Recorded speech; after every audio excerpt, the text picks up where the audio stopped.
Hey guys, it's Dave from MortgageGuy.com. And this article just came out about Google, Jay-Z, and even Blackstone investing and believing in the rent-to-own model, right, for homeownership. And I wanted to really break down all the pros and cons you need to keep in mind when going into it. But before I do that, please subscribe to my YouTube channel to keep up with more videos like this.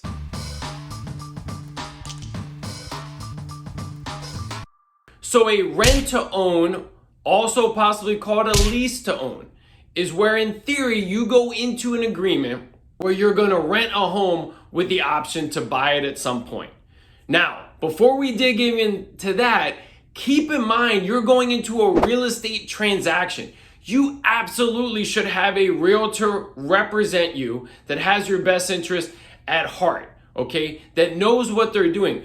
You're going into an agreement with things you're not going to possibly understand or know all the options on. So make sure you are working with a realtor. You can go it on your own. There's a lot of risk there, okay? So a lease to own or rent to own really has two forms that go into it, or options, which is you lease the property, and then once the lease is up, you have the option to buy it. Or more of a purchase agreement where you're renting it and at a certain period, you're going to need to buy it at a certain price, okay? Let's dig into that for a little bit. Number one is, when is the price being determined? Okay, if it's being agreed upon in the purchase contract, hey, in 2 years, 1 year, you're gonna be able to buy the home for X, there's some pros and cons there. When it comes time to buy the home, it may be worth more than you're buying it for. Fantastic. It may be worth less. What do you do then? Keep in mind, a lot of these agreements have penalties if you were to break them, okay?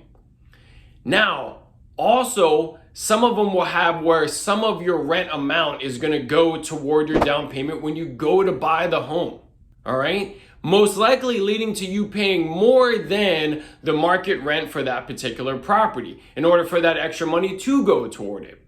Okay, so keep that in mind when you're doing the math. Here's the other thing. Before you go into one of these agreements that makes it seem like you're a sure shot to be able to buy a home when it's up, why are you going into it? Right? Is it because you have credit issues you need to work on? Work with a lender to be able to get those credit issues resolved and get your scores up. Is it down payment? Could you borrow from family, right? And I've done videos on this. You can find money in a lot of different places, right? Your 401k, down payment assistance. And here's the other thing, whatever the issue is, how do you know for sure you're gonna be in the right spot to buy the home when it comes time? Like I said earlier, there's penalties for breaking this, okay?